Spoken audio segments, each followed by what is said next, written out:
Hi, this is part 2 of me talking about my drawing process. In the previous video I talked about how I draw faces and bodies, and in this video I will be talking about my coloring process. But keep in mind that I am in no way an expert on this. I am entirely self-taught, and I am just showing my own process because a lot of people have been asking. So first things first is I don't do line art. I've always been bored of doing it. I just wanted to get to coloring as fast as possible, and one day I realized that I can just do it. Second thing is, I know some artists do like all of the flat colors, then all of the shading, then all of the highlighting. How I draw is like fully coloring in stages, so like I fully color the eyes, fully color the hair, fully color the face, and so on, just to make it clear. The app I'm using is Ibis Paint X, and these are the brushes that I use. Oh, and third thing is I do a lot of layers. I make a new layer for like everything because I'm nervous, and because if I need to fix something it's easier to do if it's in layers. So to quickly break it down, I clip the layers using this, log the layers with this, and these are the lighting modes. I use this a lot, so if I say clip the layer to this or switch the layer to this mode, that's what I mean. I start with the eyes. I use black for the upper lid and a lighter color that fits the color scheme for the lower lid. However, sometimes I use brown or beige or an entirely different color. Maybe the character has lighter lashes or something.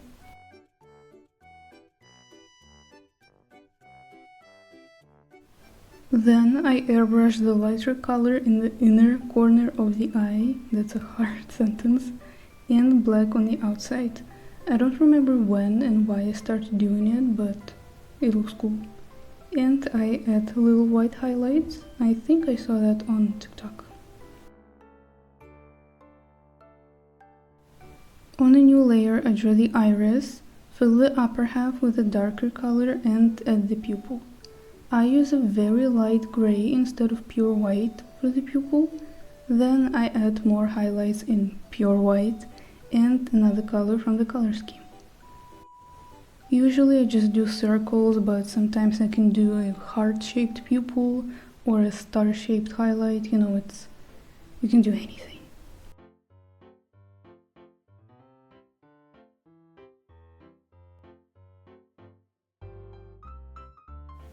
On a new layer I use the same light gray for the whites of the eye and add a little shadow in a darker gray.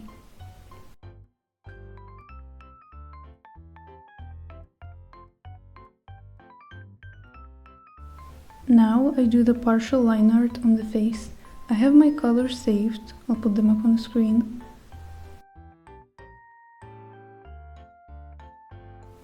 I airbrush the outer lip corners a little darker, sometimes I add lip liner too. For the eyebrows, if they match the hair, I just take the hair color and make it a little darker. On a new layer I do the nose. I do triangle noses, I like them like that. But you can blend it instead of doing a solid shape and it will be more like a normal nose. And I add a little heart highlight. For the mouth I use a dark gray and a light gray that I used for the eyes.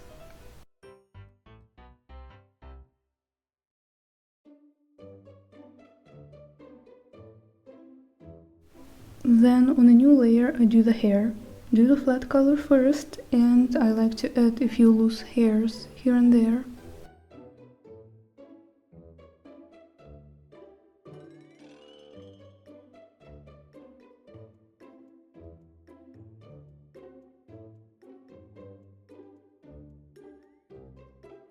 Then I clip two other layers to the hair, one to outline the bangs and the side pieces, and the other for the individual hairs, kind of. I use a dark purple for that, get used to it, I use it a lot. And set the layer to either hard light or soft light and adjust the opacity.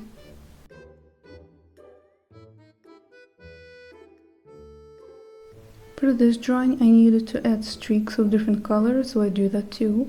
And I forgot to do it on this recording, but I also like to airbrush the top and bottom of the hair a little darker for some depth, maybe.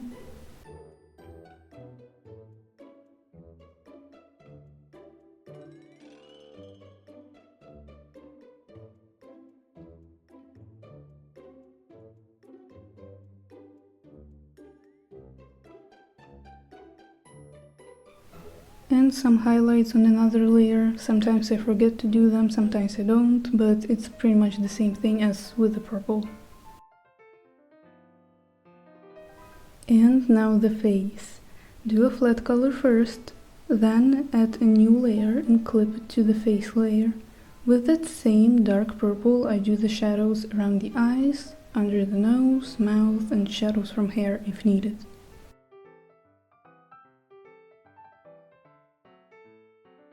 Set that layer to hard light and adjust the opacity. Usually I do between 20 and 25%. Go back to the face layer, pick the nose color, lower the brush opacity to about 20% and do the blush, mostly focusing on the cheeks.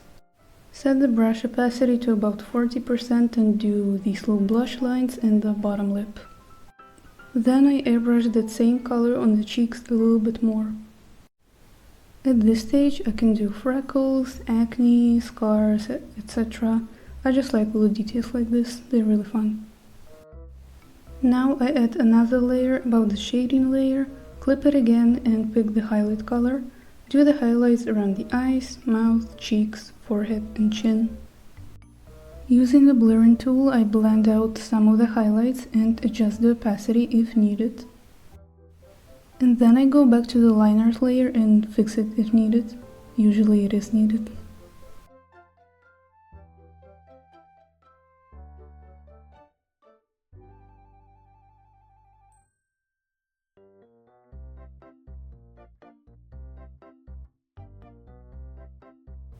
And that's it for the face. Like I said, the face is my favorite part of the coloring. From here I do get a little bit lazy, I'm not gonna lie, but it's okay. With the body, it's similar to the face, but a bit simplified. I use a slightly darker color from the face so they don't completely blend together. And I also feel like it makes the face stand out a little bit more.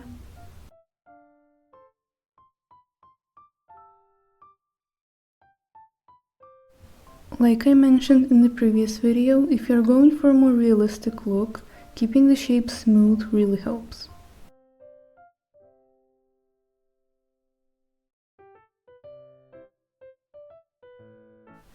Another thing I would suggest is making sure that the skin is as saturated as the other colors.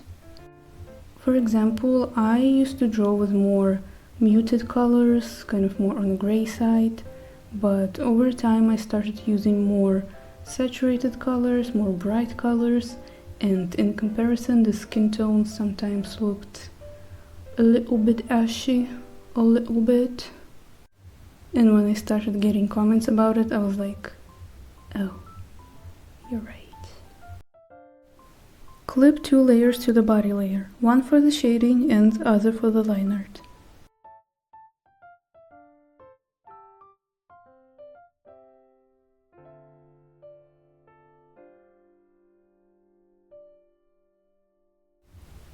Do the shadows the same way like on the face. I also airbrush blue on some of the shadows. I don't remember where I saw this, but it looks nice.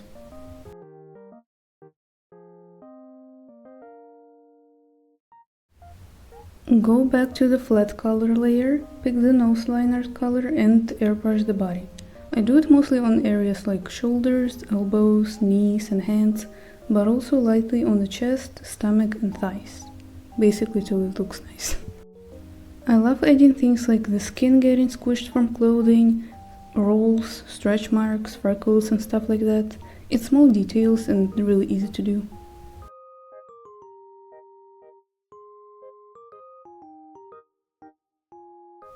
The clothes is where I get even more lazy.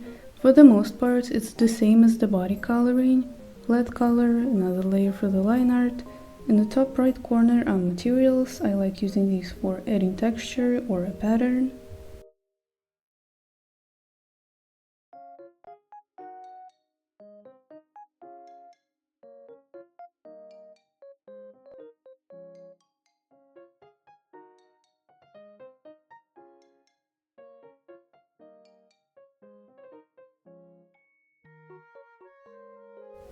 Usually I just freehand all of the folds and stuff.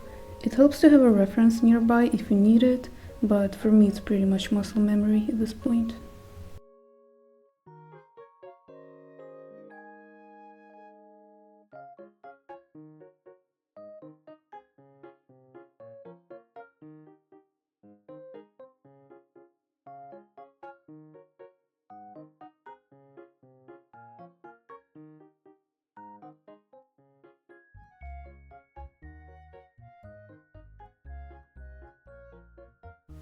The shading is a little different here.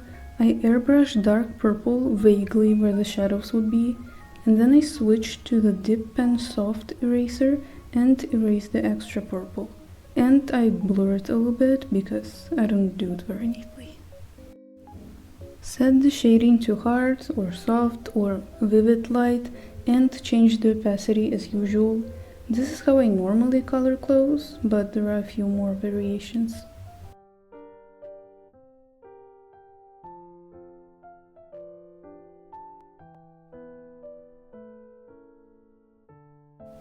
A thing I do to keep my color schemes consistent, I guess, is literally just reusing colors. Like, I'm using this dark brown for the shoes, that's what I use for black, so I'm using it for all of the other black elements like the necklaces. That's it. Or the pink in her hair, I also use the same pink for her little top underneath that you can barely see, but it's there. Or the gray I used on her shoes, I will later use on her necklaces.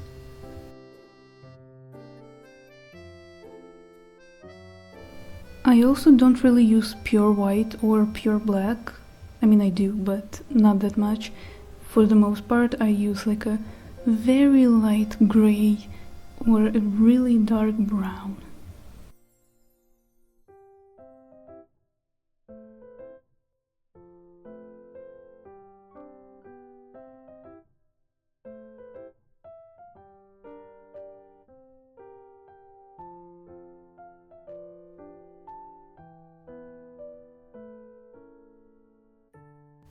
Another question I get a lot is if it's okay to reference or take inspiration from my style, and the answer is usually yes. I don't mind if you reference my art, if you take inspiration from my art, if you use my character designs, if you maybe study my style. What else can you do? Using my pickers is also okay. I don't know why people have asked that. That's literally what pickers are for, but okay. If the inspiration is heavy, I guess, then credit would be nice, but to be honest, at this point I gave up on checking all of that. The only thing I am against is tracing. Do not trace my art, please, it's so annoying. Okay, so here I have a bunch of footage of me doing basically the same thing, just on another drawing. And I don't want this to get repetitive, so I decided to fill this time with some questions from my Instagram. First question, how do you choose colors and how had that changed over the years? I swear, like half of the questions I got were about my color schemes, but like worded differently, so I hope I can answer them all. And I actually don't really think too much about my colors, to be honest. I draw a lot of fan art of like already existing characters, so I just use their colors mostly. But it definitely has changed over the years. I used to draw with a lot of more muted colors, I guess. But I guess I started doing a lot of fan art and a lot of redesigns, and usually I don't change the colors from the original media. Like, I'm literally doing Lyra and Bonbon redesigns for this video. I just color pick. I don't know. But if you need like something specific, there's endless color palettes on the internet. It could be fun to like pick a color scheme and draw something based on it. Anyway, next question. How do you find inspo for your redesigns? So it can go 3 ways. 1, just my first association. 2, something I found on Pinterest. And 3, inspired by someone else. That's about it.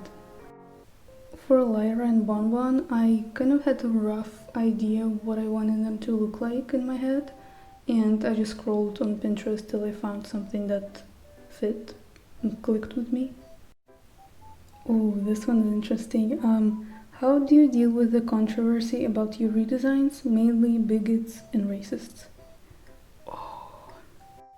So for context, like I mentioned, I like redesigning characters, and I'm literally redesigning My Little Pony characters for this video. But like a little over a year ago, I drew the main 6, posted them on TikTok, and a lot of people didn't like them. And most of those people didn't like them because, why do they look like that? Why are they fat? Why are they black? You're a racist, you're a blackwasher. And when it was first happening, I would honestly try to like reply to these people and explain like, hey, these are horses. They don't have confirmed races. I can do whatever I want. Like, if you don't like them, that's okay, and all of that. And if you were there, I vented on my Instagram about this a lot. Then, instead of trying to reason with them, I would just like passive aggressively reply or something. But at this point, I just block them because there's no point. Luckily, it doesn't happen nearly as much anymore, but you know, sometimes it does. It also happens with my South Park redesigns, but not really race related, but more like design related. Because I do stuff like giving the mom characters more mom bodies, or giving the kids like braces, pimples, freckles, or oh my god, you can see their hair. Or according to some people, I made them look gay, I guess. Though I haven't been drawing South Park that much lately, so all of that kind of slowed down, which is good. I forgot about my Bluey redesigns too. There was a lot with them. First, a bunch of people were like, actually, Bluey is a girl. Even though I did make her a girl. And then people were saying that I have same face syndrome, in a very rude way too, because I made Bluey and Bandit look similar. A father and daughter. Crazy.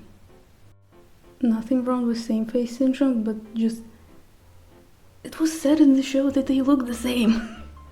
Anyway, here's more ways I color clothes. I color sweaters a little differently, starting with, you guessed it, flat color and line art.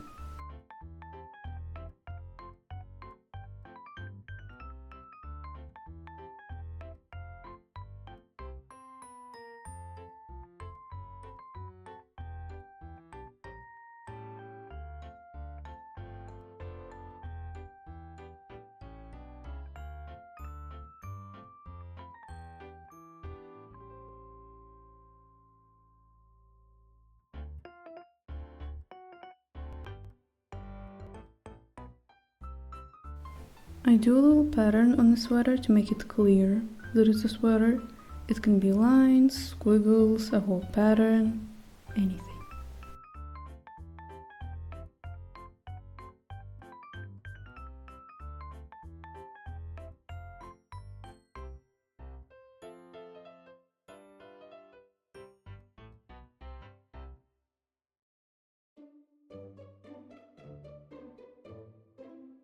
I add another layer and do these little lines in a lighter color to make the sweater look fluffy.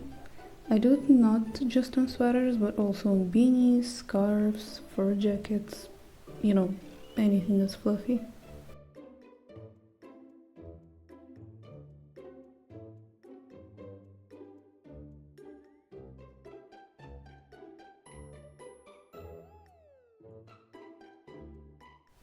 Sometimes I don't even bother with line art or shading and literally just do a flat color.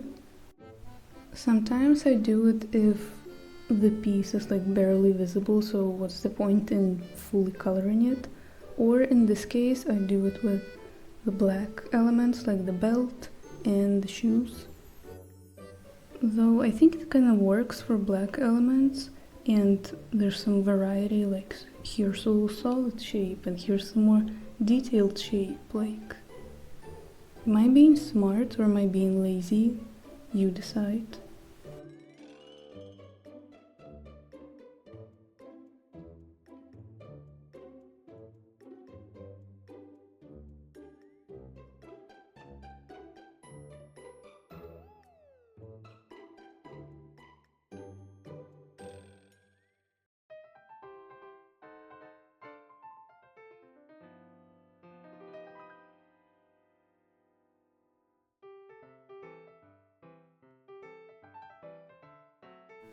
Okay, I do think I've made a jeans coloring tutorial before, but I'll go over it again.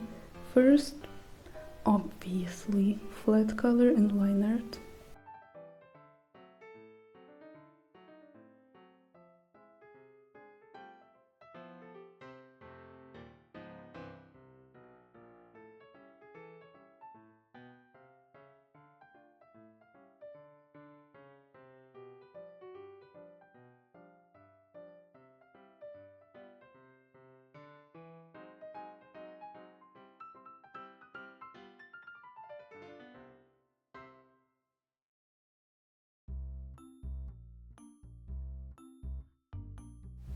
Then I switch to the watercolor real brush, lower the opacity a little and go along the edges with a darker color.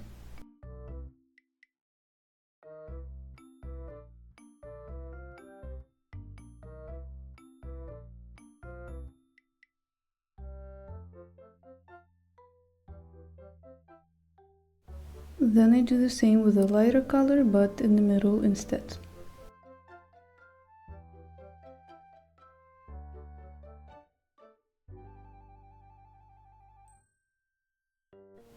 In the upper right corner there's materials, go into material patterns gray and pick the cloth pattern.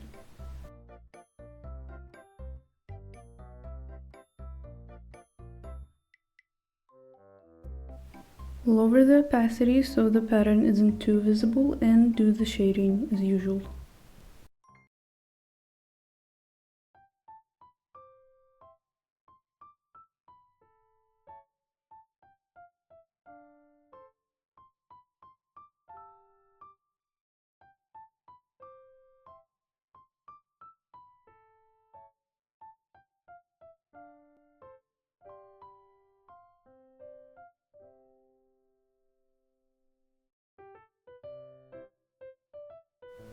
I just realized that I was gonna add ribs to the pants, but I forgot. Whoops.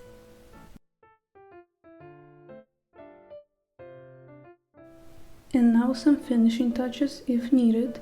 I usually do this if I feel like the drawing is looking a little bit flat.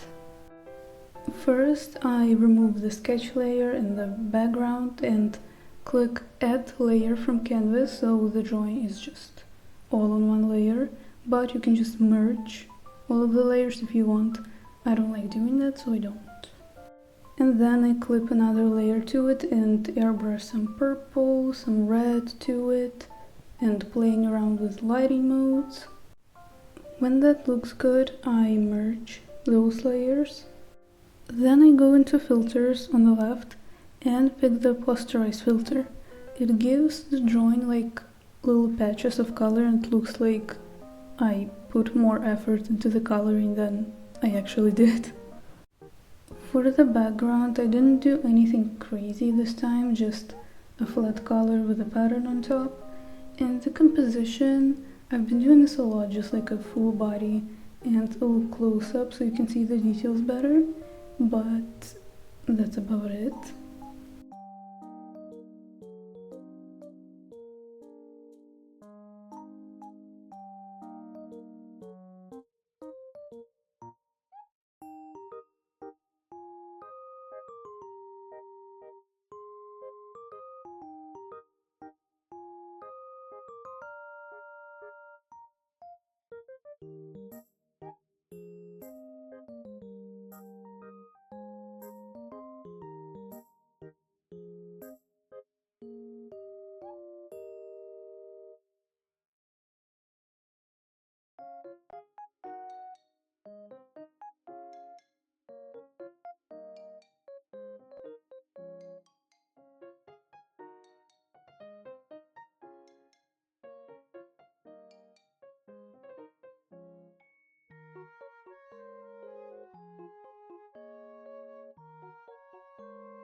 And to the finishing touch, I am adding my username to the drawing.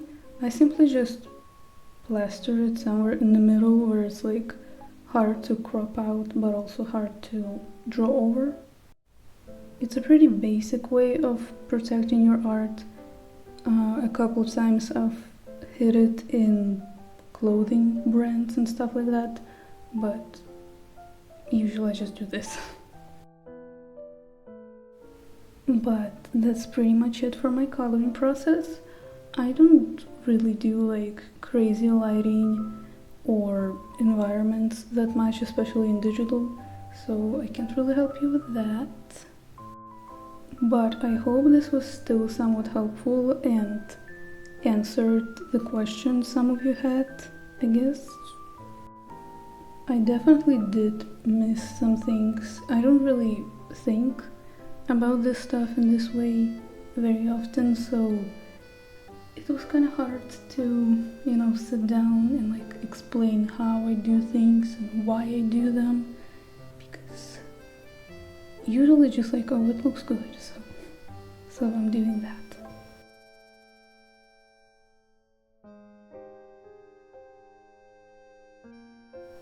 On my Instagram you can find a lot more of my digital art. I usually include like the brushes I used and the speed paints in my post, unless I'm including that in the video.